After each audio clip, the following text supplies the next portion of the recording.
모두의 따뜻한 모따TV. 모따TV 구독 많이 해주세요. 안녕하세요. 모따TV 모따책방 아따입니다. 소개해드릴 책 이름은요. 작은 아이디어를 빅 트렌드로 만드는 티핑 포인트, 저자는 글래드웰 지음 21세기 북스 출판사입니다. 저자는 주목할 것이 있는데 유행이 번져가는 어느 지점에 극적으로 폭발하는 순간이 있다는 것입니다. 이 지점을 티핑 포인트라고 했고 모든 사회 현상을 이 티핑 포인트의 맥락에서 볼 수 있는지를 연구했으며 모든 현상이 다 티핑 포인트를 갖고 있습니다. 티핑 포인트에 이르기 위해서는 몇 가지 규칙이 필요하다는 걸 발견했는데 이 규칙은 바이러스가 전염되는 원칙과 동일합니다. 감염을 일으키는 소수의 사람, 감염인자 그 자체, 그리고 감염인자가 활동할 수 있는 환경이 그것인데요.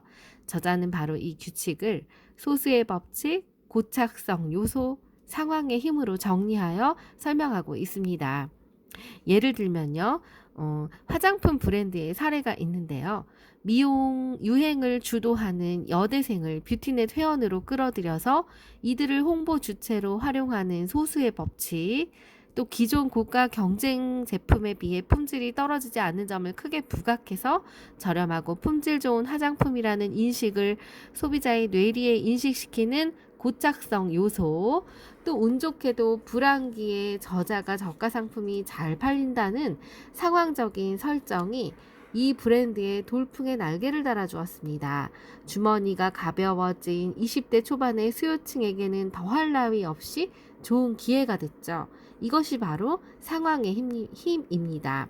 이처럼 소비자 구미에 딱 맞는 착착 달라붙는 메시지가 전달되는 힘, 그리고 그 힘의 근원을 찾고 전파하는 능력, 이것을 이해할 수 있는 책이 바로 티핑 포인트라고 할 수 있습니다. 그렇다면 1장은 유행을 만드는 3가지 법칙, 2장은 소수의 법칙, 3장은 고착성 요소, 4장은 상황의 힘, 또 6장은 에어워크의 티핑 포인트, 7장은 다 자살과 흡연의 티핑 포인트, 8장은 누구나 티핑 포인트를 만들 수 있다입니다. 티핑 포인트를 만드는 전염의 3가지 특성이 있다고 합니다. 전염되기 쉬운 행동들이 커다란 반향을 불러일으키고요. 작은 행동, 작은 변화가 커다란 결과를 초래합니다. 전염은 극적인 어느 한순간에 빠른 속도로 일어납니다. 작은 것이 세계를 움직인다고 볼 수 있고 이 모든 전염에는 티핑 포인트가 있는데 이 티핑 포인트 세계는 예기치 못한 것들을 가능하게 하는 그런 공간입니다. 다시 말해서 극적인 변화가 실제 일어나는 공간. 모두의 예상과는 달리 이 세계는 확실성의 세계입니다. 1장은 유행을 만드는 3가지 법칙인 소수의 법칙, 고착성의 요소, 상황의 힘입니다. 20%의 원인이 80%의 결과를 낳습니다. 또 기억에 남을 메시지를 전염시켜야 합니다. 고착성 요소는 전염되는 메시지를 기억하도록 만드는 특수한 방식인데요. 정보를 제시하거나 구조화할 때 작지만 고착성 강한 변화만 주어도 엄청나게 다른 결과를 얻을 수 있습니다. 특별한 상황이 특별한 결과를 낳습니다. 이 티핑 포인트를 완성시키는 3가지 규칙은요. 소수의 법칙, 80대 20의 원칙은 어떤 상황에서든 대개 작업의 80%가 참여자 20%에 의해 수행된다는 개념입니다. 전염에서는 이런 불균형이 더욱 극단적으로 나타나고 극소수의 사람들이 대부분의 일을 저지르는데요. 고착성의 요소는 전염되는 메시지를 기억하도록 만드는 특수 방식입니다. 정보를 제시하고 구조화할 때에 작지만 고착성 강한 변화만 주어도 엄청나게 다른 결과를 얻을 수 있습니다. 상황의 힘은 상황과 조건 이런 것들이 작용하는 특수 상황에 강한 영향을 받는 전염입니다. 상황에 따라 달라지는 인간의 행동은 겉으로 보이는 것보다 인간의 행동이 훨씬 더 암시에 걸리기 쉽다라는 점을 말해줍니다. 소스의 법칙을 보면요. 미국 독립의 첫 단추는 매우 특별한 몇 명의 세일즈맨과 메이븐이자 커넥터로서의 탁월한 재능을 가진 사람에 의해 끼워졌습니다. 그들을 통한 입소문은 이전과 전혀 다른 새로운 세상을 불러왔죠. 6단계만 건너면 우리는 모르는 사람이 없다고 합니다. 88%의 친구들이 같은 건물에 살고 있고 그중 절반은 같은 층에 살고 일반적으로 사람들은 비슷한 나이, 인종을 친구로 선택합니다. 하지만 친구가 아래층에 살 경우 나이와 인종은 훨씬 덜 중요하게 되는 것. 이것이 인접성인데요. 이 인접성은 유사성보다도 압도할 수 있다라는 것입니다. 내 인생의 커넥터를 찾아라가 핵심입니다. 부지불식간에 이루어진 사회적 관계망을 찬찬히 들여다보면 당신을 사회와 연결시켜주는 한 사람이 나타나는데 그가 바로 인생의 커넥터입니다. 그가 누구인지 궁금하면 다음과 같은 관계망을 작성해 봅니다. 1단계는 친구라 할 수 있는 40명의 사람들의 목록을 작성해 보고요. 2단계에서는 우정으로 맺어진 연결관계에서 궁극적으로 책임 있는 사람을 식별할 때까지 어떻게 관계가 형성됐나 거슬러 올라가 봅니다. 3단계는 일단 모든 연결관계를 완성시켜 놓고 보면 희한하게도 그런 관계망 사이에 동일 인물이 되풀이하게 된다는 것입니다. 4단계는 실제로 40명의 친구 명단을 훑어보면 그들 중 30명은 이런저런 방식으로 한 사람에게 귀결되는데 그가 바로 당신 인생의 커넥터라고 할 수 있습니다. 그렇다면 어떤 사람이 커넥터일까요? 조사를 했더니 친구와 지인을 만드는 정말 예외적인 재능을 가진 소수의 사람들이 몇 명 숨어 있다라는 것입니다. 무엇이 어떤 사람을 커넥터로 만들까요? 커넥터가 되기 위한 7가지 습관이 있습니다. 첫 번째 습관은요, 아는 사람들을 만들어가는 과정은 자기 목적을 이루기 위한 것이 아님을 기억하고, 특히 사업 전략 일환으로 사람들을 수집하지는 말라는 것입니다. 두 번째 습관은 사람을 사귀는 데 있어서 공격적인 자세를 버려야 하는 것이고요. 세 번째 습관은 상대방의 깊숙한 곳에 위치하려고 하기보다는 단순한 관찰자에 가까워지도록 노력하라입니다.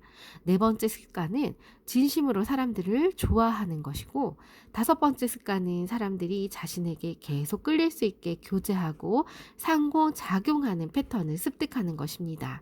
여섯 번째 습관은 상대방에 대한 세부적인 사항들을 기억하고 상대방의 이름과 주소, 어떤 상황에서 그 사람을 만났는지 자세하게 메모합니다. 일곱 번째 습관은 일단 안면 있는 사람들과 교제에 흐르는 의무를 회피하지 말고 단 친하지만 무심한 사회적 관계를 유지하고 무심한 만남을 즐기는 것입니다. 보다 다양한 세계에서 적극적인 태도를 가지는 것이 중요합니다. 커넥터란 바로 이런 사람들이라고 합니다. 이런저런 이유로 대단히 많은 세계에 적재적소의 자리를 차지하고 있는데 수없이 다양한 세계와 접촉할 수 있는 능력은 타고난 것이라고 합니다.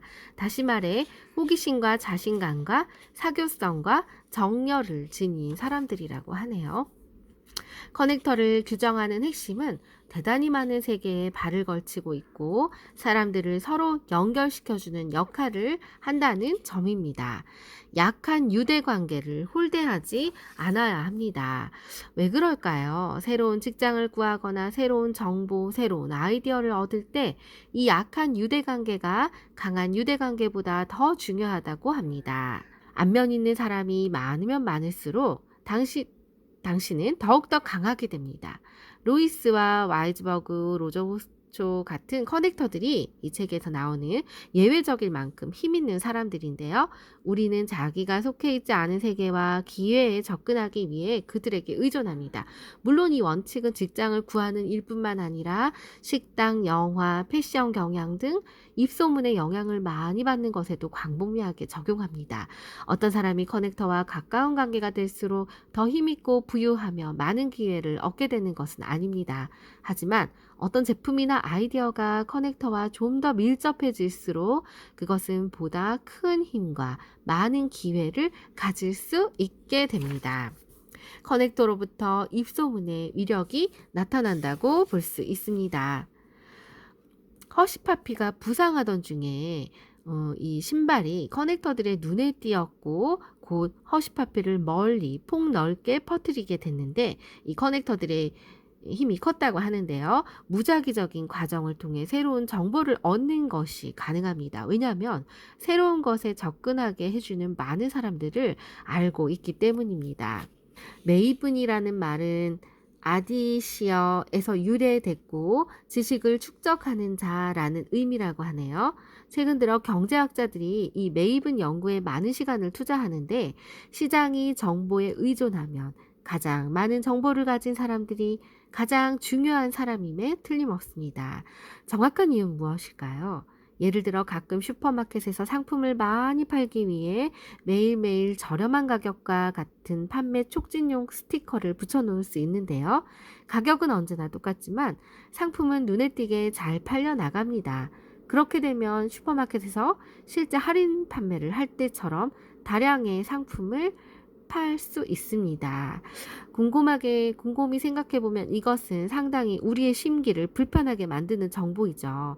세일이나 슈퍼마켓의 임시특별 가격의 이면에 있는 전제는 소비자로서 우리 물건의 가격을 대단히 잘 알고 있으며 그에 따라 반응한다는 것입니다. 다시 말해 싼 가격보다 많이 반응해서 비싼 가격에는 적게 반응한다는 것이지만 우리가 세일을 하지 않아도 더 많은 물건을 사들인다면 물건 가격을 결코 낮추지 않으려는 슈퍼마켓의 행포를 어떻게 방지하겠는지요. 슈퍼마켓에 갈 때마다 매번 매일매일 저렴한 가격이라는 엉터리에 속는 것을 어떻게 방지할 것인지요. 또 소비자들은 가격이 너무 비싸다고 생각되면 그것에 대해 뭔가 행동을 보여야 합니다.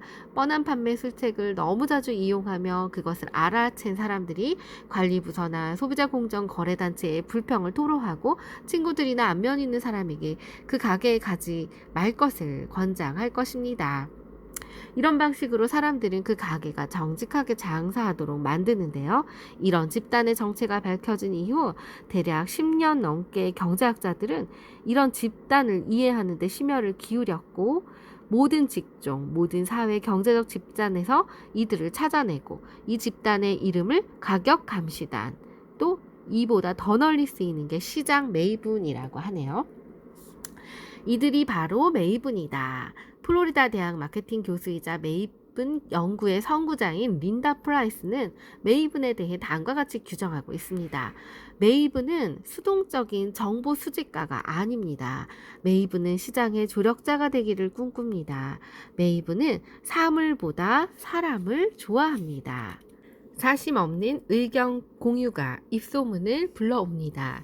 메이븐은 입소문으로 전염시킬 만한 지식과 사회적 기술을 가지고 있는데 메이븐을 다른 사람과 구별시켜주는 것은 그들이 알고 있는 지식보다 오히려 그런 지식을 어떻게 전파하는가에 달려 있습니다. 메이븐은 단지 남을 돕기를 좋아하기 때문에 메이븐이 되는데 그런 사람의 도움은 다른 사람의 주목을 집중시키는데 대단히 효과적입니다. 어떤 커넥터가 10명의 친구들에게 로스앤젤레스에서 머물 곳을 말해준다면 그중 절반은 그의 조언을 받아들일 것입니다. 어떤 메이븐이 5명의 친구에게 로스앤젤레스에서 머물 곳을 말해준다면 그 경우는 너무나 확실하기 때문에 5 친구 모두 그의 충고를 받아들일 것입니다. 이것은 다른 개성이 다른 이유로 작동하고 행동하는 방식입니다. 하지만 그들이 모두 입소문의 전염을 점화시키는 강력한 힘을 가지고 있습니다. 설득력으로 세상을 뒤흔드는 세일즈맨. 더욱 강조해야 될 것은요. 메이븐은 학생이 돼야 한다는 것입니다. 메이븐은 실제로 정보 중개인이고 그들이 아는 걸 공유하고 교환합니다. 사회적 전염이 시작되려면 다수의 사람들이 무언가 행동하도록 설득당해야 합니다. 성공적인 세일즈맨이 되기 위한 7가지 습관이 있는데요. 첫 번째는 언제 어디서나 활기찬 활기 넘치는 모습으로 고객들을 대면하라는 것입니다. 상황과 상대에 따라 적절한 인사법을 취하는 것이고요. 두 번째는 고객을 제2의 가족으로 여기는 것입니다. 고객을 또 하나의 가족으로 여기고 고객을 위해 최선을 다할 수 있어야 합니다. 세 번째는 지루하지 않은 어투와 적절한 템포로 대화하는 것으로 잠시 뜸을 들이다가 폭발적으로 토해내는 등 말하는 속도를 조절하고 때로는 여담을 적절하게 활용하는 것입니다. 네 번째는 고객을 수단으로 여기지 말라는 것입니다.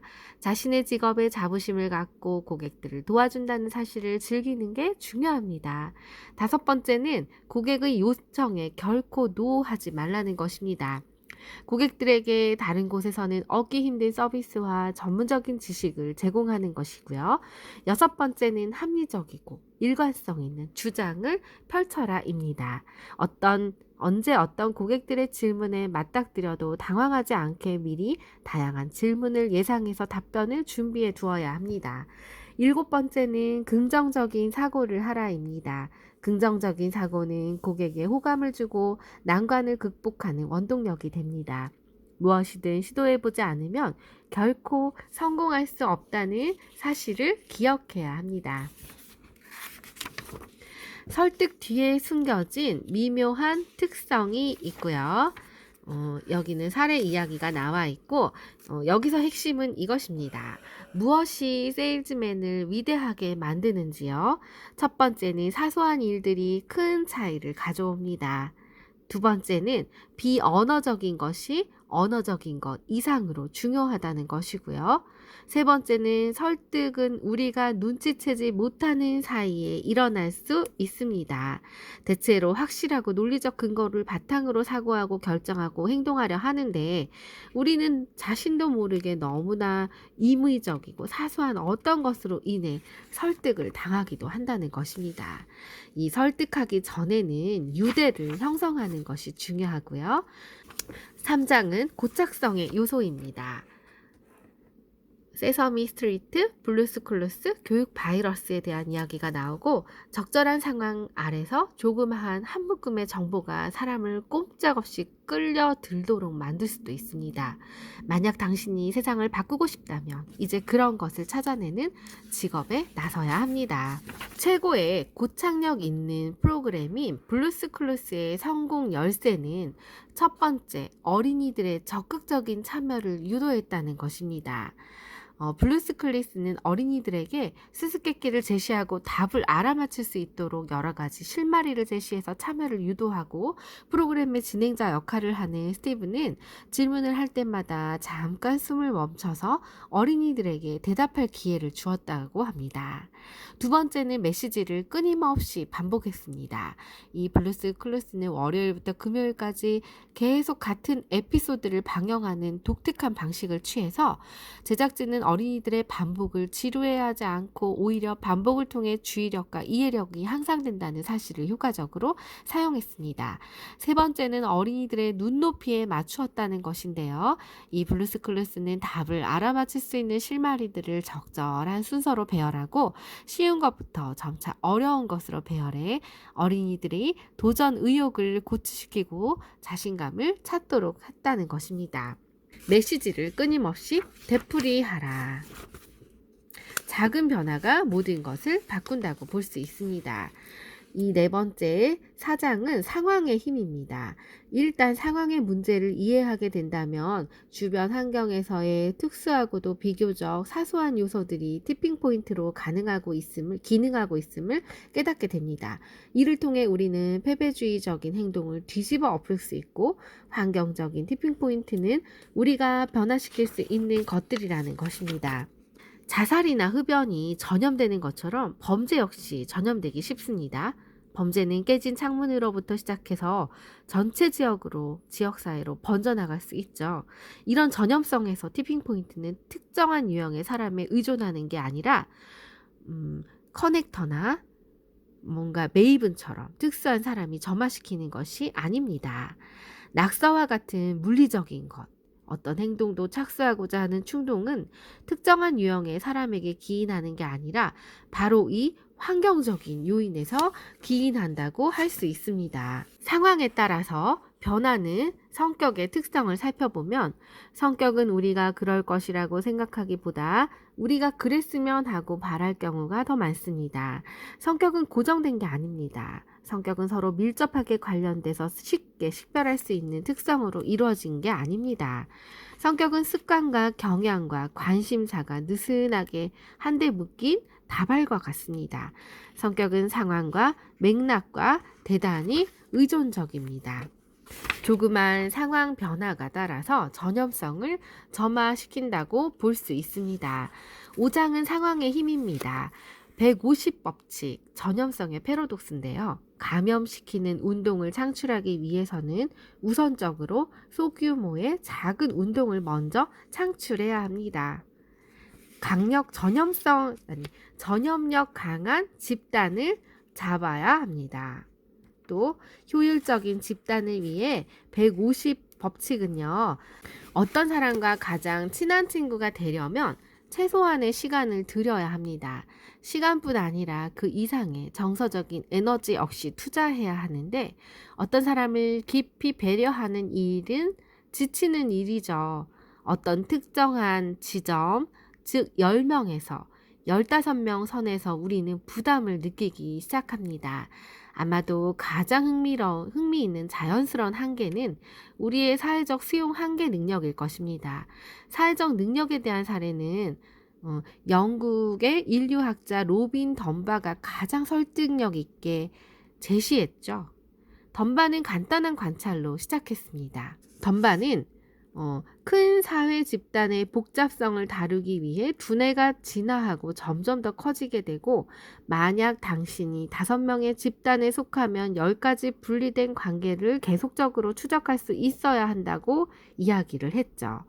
20명의 집단에 속하면 그 관계를 유지하기 위해 190회의 상호 관계가 존재한다고 합니다. 당신 자신을 포함해서 19번, 집단의 나머지 사람들을 포함해 171회인데요. 집단 크기의 5배가 증가되지만 집단의 다른 구성원들을 아는 데 필요한 정보화 과정의 양은 20배가 증가합니다. 다시 말해 집단의 크기가 비교적 조금만 증가해도 엄청난 부가적인 사회적, 지적인 부담을 가져다 준다는 것입니다. 따라서 이 덤바의 수 150이라는 숫자가 나왔는데요. 진정으로 사회적인 관계를 가질 수 있는 최대한의 개인적인 숫자를 나타냅니다. 이런 종류의 관계는 그들을 누구인지, 그들이 우리와 어떤 관계인지를 알고 있는 그런 관계고 술집에서 우연히 마주치게 될 때 초대받지 않은 술자리에도 동석해도 당황스러워하지 않을 정도의 사람 숫자라고 하네요. 덤바는 인류학적인 문헌을 통해 면밀하게 조사한 결과 150이라는 숫자가 끊임없이 튀어나왔다고 합니다. 이 150 법칙으로 성공한 고사가 있는데요. 150 규칙은 집단 크기가 커다란 차이를 초래할 수도 있는 미묘한 상황의 요소가 될 수 있습니다. 이 150 법칙은 신속하게 교세가 확장되는 교회의 교인들 혹은 사교 클럽의 회원들을 언급하거나 공유된 사상을 전파하는 데 도움되는 집단 행동을 유도하려는 사람은 누구나 덩치가 커지는 것의 위험을 특별히 인식할 필요가 있다고 말하는데 이 150이라는 선을 넘는 것은 조그만 변화가 엄청난 차이를 초래할 수 있는 경계선이다라고 할 수 있습니다. 성공하는 집단의 제1법칙 숫자 150의 위력. 첫 번째는 동료 집단의 압력을 적극 활용할 수 있습니다. 150명 이하의 조직에서 명령이 잘 이행되며 제어하기 힘든 행동도 개인적인 충성심과 인간 대 인간의 직접적인 계약에 근거해 통제할 수 있는데 주어진 제품을 디자인하고 만들고 마케팅하는 모든 과정이 조직 구성원들의 엄밀한 검사를 통해 이루어집니다. 두 번째는 정보를 효율적으로 활용할 수 있습니다. 150 규칙에 고수할 경우 조직 내 친밀감, 신뢰성을 조성해서 상호 교류적인 기억을 공유하고 새로운 정보를 입수할 때 누가 그 정보를 저장해야 하는지 서로 능력을 정확하게 알고 있기 때문에 정보를 효율적으로 축적하고 활용할 수 있습니다. 세 번째는 협동이 쉽게 이루어집니다. 문제가 발생할 때 최선의 조언자가 누군지 알기에 서로 협력하기 용이하고 고객의 요구에 신속하게 반응하고 문제에 대한 해답을 찾는 데 훨씬 빨리 대처할 수 있습니다. 네 번째는 새로운 아이디어와 정보가 쉽게 점화되는데 150의 규칙을 적용하는 조직에서는 전달하려는 메시지가 이 사람에서 저 사람으로 한 집단에서 전체 집단으로 빠르게 확산되기가 쉽다고 볼 수 있습니다. 6장은요, 에어워크의 티핑 포인트입니다. 어떤 아이디어의 전염성을 부여하기 위해 주변적인 세부 사항들을 제거해버리고 다른 세부 사항들을 과장시킴으로써 그 아이디어를 변형시켜야 합니다. 이것이 바로 전환이라고 할 수 있습니다. 아이디어 전염성을 돕는 이 전환의 3단계가 있는데요. 첫 번째 단계는 불필요한 세부 사항들을 제거하고 이야기를 단순화합니다. 두 번째는 의미를 부여할 수 있는 사항을 정교화시키는 거고요. 3단계는 아이디어를 포착해서 이해하기 쉬운 메시지로 전환하는 것입니다. 이 쉬운 메시지로 아이디어를 전환하는 것. 정말로 잘 나가던 아이들만 신던 괴상하고도 기이한 운동화가 어떻게 해서 주류에 올라설 수 있었을까요? 이 지점에 바로 커넥터 메이븐 세일즈맨의 중요한 역할을 했고 또 이 사람들은 집단 사이의 간극을 극복하게 해주었습니다. 말하자면 통역자들인 거죠.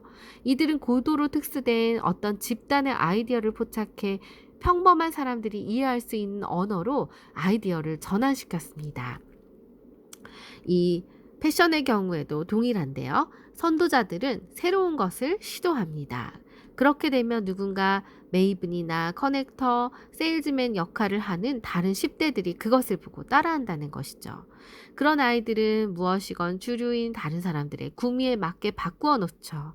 개상한 아이들이 무슨 짓을 하고 있는지 정확하게 관찰하고는 그걸 낚아채서 그런 다음에는 자신들이 직접 시도합니다. 하지만 그대로는 아니고 조금은 변형시켜서 좀 더 적용하기 쉽게 손질해 놓는다는 것인데요.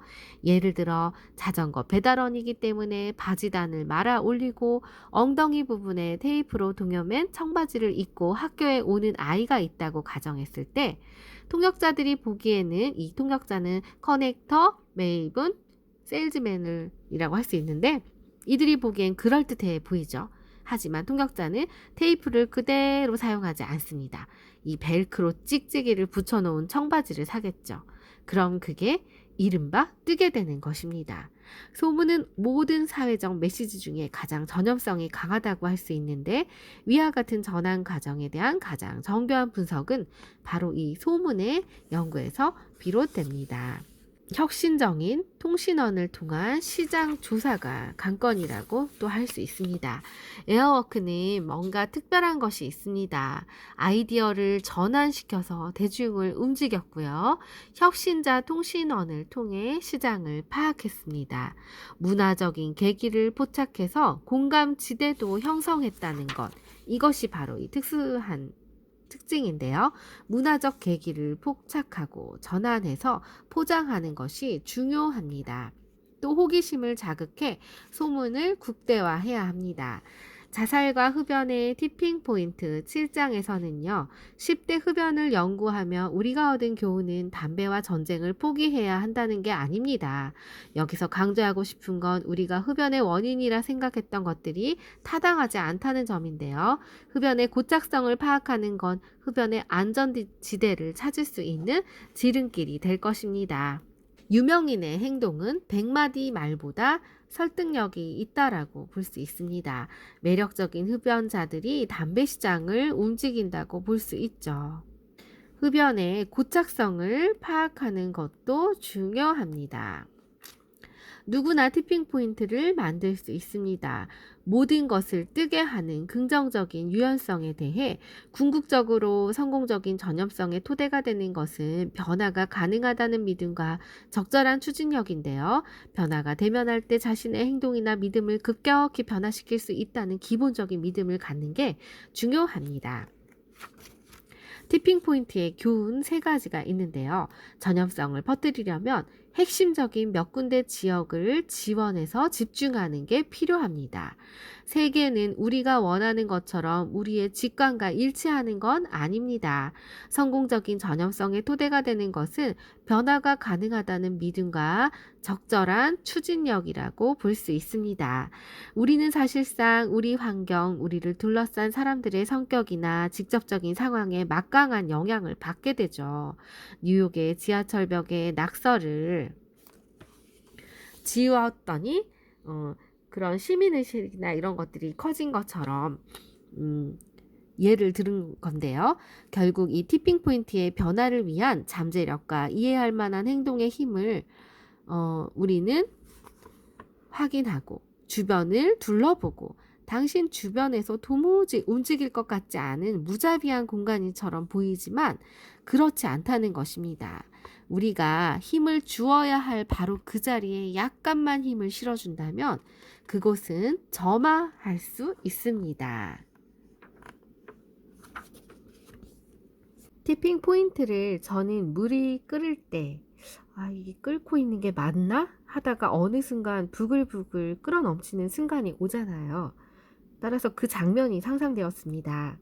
이런 전환점이라는 게 뭔가 지금 내가 바로 보는 앞에서는 눈에 보이지 않지만 믿음과 확신을 가지고 꾸준한 노력과 시도가 중요하게 생각이 되고 또 더 중요한 건 네트워크 마케팅의 마케터로서 가장 내가 먼저 좋은 커넥터와 매입은 같은 연결 통로가 돼야겠다라는 생각과 자세를 갖게 된 책이었습니다. 이상 시청해 주셔서 감사합니다. 아따였습니다.